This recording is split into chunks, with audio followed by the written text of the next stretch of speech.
I've had a tough but fulfilling life, full of struggles, hard work, heartbreaking losses, and unwavering determination. Despite all I've achieved, enjoying the fruits of my labor always seemed elusive. If I could turn back time and talk to my younger self, I'd urge him to wake up and savor the moments. Unfortunately, my focus was locked on work, much like my father, who immigrated from Poland just before World War II. When my father saw the agreement between Hitler and Stalin, the one signing the Non-Aggression Pact on August 23, 1939, he knew Poland was in trouble. When Hitler invaded in September of that year, my father took his young wife and fled to the United States. I came into the world 15 years later, the fifth child of a hard-working father. By then, my father had started a thriving jewelry business from scratch. He arrived in the United States with nothing, and within a decade, he was successfully running his own jewelry business. My dad didn't need to push us to work hard. It came naturally to us. His story, starting with nothing and building a prosperous life, was our inspiration. Despite the challenges, I can't help but feel grateful for the lessons in hard work and determination that have shaped my life. From a young age, I became an entrepreneur. My very first business involved selling a Playboy magazine to friends for $2 that I had bought for 50 cents. It taught me that understanding the customer's needs is crucial. As I grew older, I realized the importance of catering to what people wanted. In my second year, a friend and I took on the challenge of managing a struggling property. We renovated it to match the needs of students, knowing exactly what our fellow students were looking for. It turned out to be a success. Our apartment became very attractive, and we raised the rent significantly. By the time I graduated college, I had already made enough deals to become a millionaire. After pursuing a law degree and marrying my college sweetheart, we welcomed 2 children into our lives, a boy and a girl. At 45 years old, I had become a successful real estate mogul. Money wasn't a problem for me at the time, but the drive to work harder persisted. It was as if I didn't know how to fully enjoy my time with my family. Even on vacations, I found myself working. The relentless pursuit of success kept me on a constant treadmill, making it challenging to appreciate the achievements and the life I had built. The need to acquire more, to achieve greater heights, overshadowed the importance of simply enjoying the present moments with my loved ones. Looking back, I realized that success isn't just about accumulating wealth. It's also about finding a balance and cherishing the moments that truly matter. If I could turn back time, I'd tell my younger self to pause, take a breath, and savor the roses along the way. Just a few months after I turned 45, I lost my wife to cancer. It was the most transformative moment of my life. I realized that despite all my hard work, I had missed out on spending enough time with my family. After this heartbreaking loss, I decided to make a change. I began to spend more time with my kids. As time went on, I felt that I was still young enough to find love again. 2 years after my wife passed away, I got married to a woman 17 years younger than me. She already had a son from her previous marriage, and I didn't want to have more children. We both shared the pain of being widowed, and it felt like we connected over that shared experience. Learning from the lessons of my late wife, I decided to prioritize spending time with my new wife and our combined family. When I married her, she had very little, and worked as a cashier at a local grocery store. I saw her as a diamond in the dirt, someone with great potential. I wanted to give her a new lease on life. Although we had an ironclad prenup due to legalities, I promised to add her to my will as a gesture of goodwill. I assured her that she would inherit several properties, including our family home. By the time I turned 61, everything seemed perfect. My business was booming, and my kids, my son and her son, were already working in the commercial side of my real estate and construction businesses. Life was going well, and I felt a sense of contentment and happiness that I hadn't experienced before. It took a painful loss to teach me the true value of family and the importance of finding a balance between work and personal life. My marriage was going so well that I added my wife to my will, keeping the promise I made. She and my stepson were set to inherit millions when I'm gone. We didn't have kids together, as I didn't want more children. However, just 2 months after my 62nd birthday, I had a stroke that left me in a coma for 7 long months. When I woke up, it felt like I was a vegetable. Though I was aware of my surroundings, my cognitive function was only 70% there. My response and reaction time were slower, and speaking became a challenge. It seemed to everyone, including my doctor, that I was like a vegetable. I spent 6 months in physiotherapy, learning how to walk and speak again. Strangely, it took my wife a day to come see me when I woke up. I couldn't shake the feeling that she had given up on me. I sensed that she wasn't happy that I woke up, and with my reduced cognitive and motor skills, I felt like she was disappointed. It seemed like she didn't want to endure a marriage with someone who didn't have all his functions as before. This left me severely depressed, but I couldn't share it with anyone. Despite my struggles, I had my 2 children who but only my son is involved in the management of my business. My wife had a small role in management, more ceremonial, to get a handsome check for tax purposes, so she would be well compensated tax-free. On her first birthday after I woke up from the coma, I gifted her $150,000 and an expensive car, thanking her for staying with me through this challenging time. Naively, I hoped it would serve as a token of appreciation for her loyalty and somehow bring back the way things used to be. These were just a few of the many gifts I had given her during the course of our marriage. During those 6 months of physiotherapy, I noticed something odd. My wife would sneak in during midnight to check on me, thinking I wouldn't notice. I was writing a lot back then, as it helped with my cognitive function. I started keeping logbooks, jotting down details, including when she came to visit and when she returned home. I knew my mind wasn't all there, but this behavior felt like a big warning sign that needed to be documented. Then one day I woke up to find she had looked at my logbook and torn out the page where I recorded her late-night visits. I searched for that page and realized it was missing. I didn't confront her about it, realizing she was reading my notes. So I began writing positive things about her, hoping she'd believe everything was fine. She seemed happy, thinking I had forgotten about that page. Even though I had a full-time nurse at home, I still needed my wife there. It's what marriage meant to me. I started checking her accounts and noticed she had taken several trips to vacation spots and seemed to be having more fun than ever while I was in coma. It was a perplexing and hurtful discovery. The person I relied on seemed to be slipping away, enjoying life without me. Despite my efforts to understand and accommodate her, it seemed like she was moving further away from the commitment we once shared. Discovering that my wife wasn't happy when I woke up explained a lot. It's a tough feeling to realize someone you love might have fallen out of love, or never loved you at all. Perhaps this was who she truly was all along, and it took me being in a coma to understand. It was a hard truth to accept. My son, who was in his mid-20s, consistently visited me. Even during the coma, he would talk to me as if having a regular conversation. He played a significant role in managing my business and visited almost every day. During my physiotherapy, I shared my suspicions with him. Concerned about the red flags, he decided to hire a private investigator for me. Nervous about what the investigator might find, I felt apprehensive. It took the investigator 2 months to come back with evidence of an affair. I was frustrated, thinking the delay meant he couldn't find any evidence and that it was all in my head. At that time, my speech was slowly coming back, and I could form complete sentences. When the private investigator finally returned with his findings, I was shocked. The betrayal cut deep.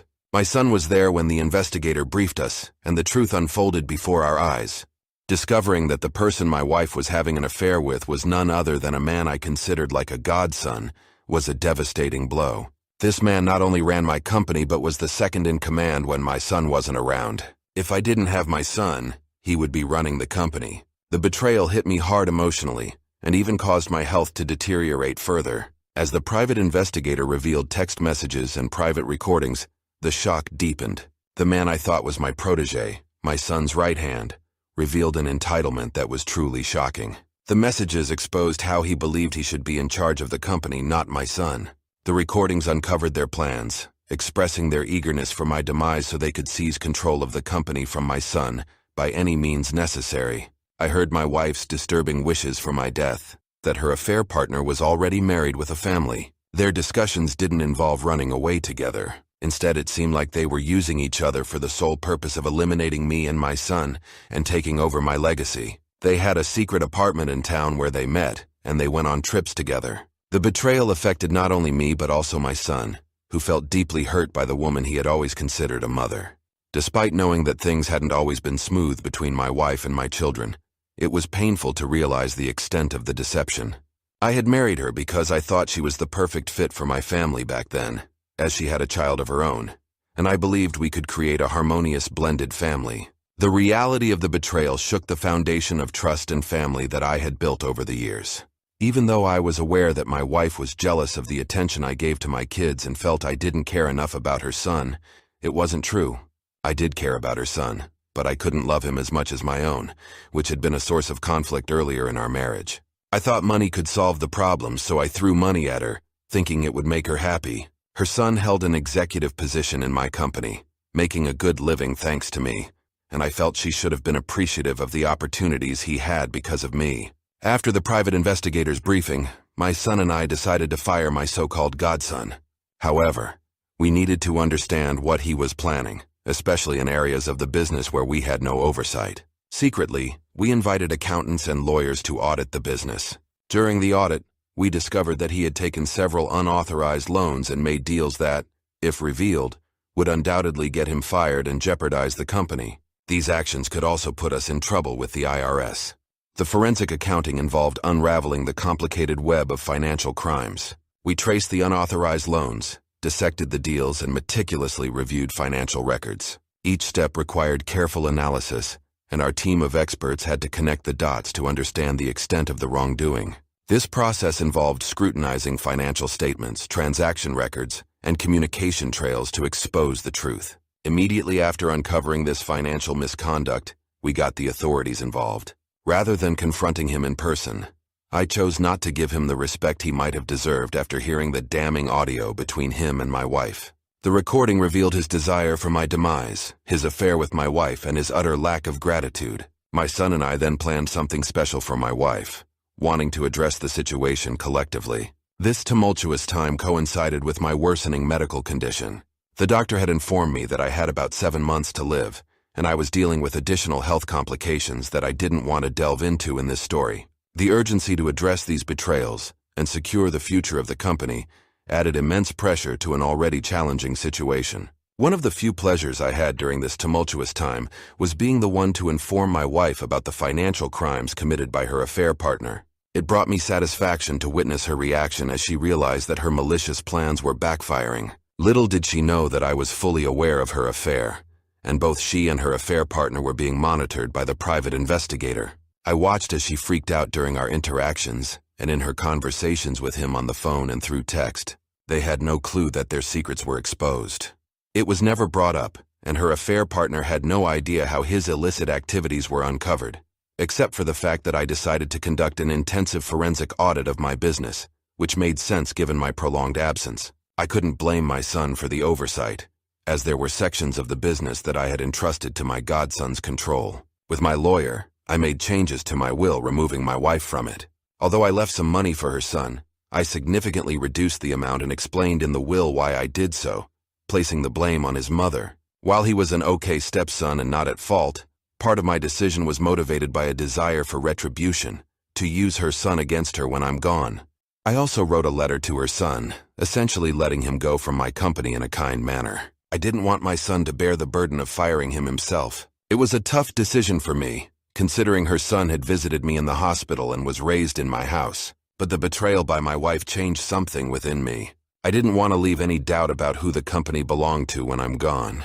All these decisions and emotions were laid out in the letter. The only thing I left for my wife was a divorce paper to be served by my lawyer when I pass away. When my godson was arrested, my wife wanted me to reach out, trying to get me to intervene. I pretended that my hands were tied, feigning sickness even though I could have done something.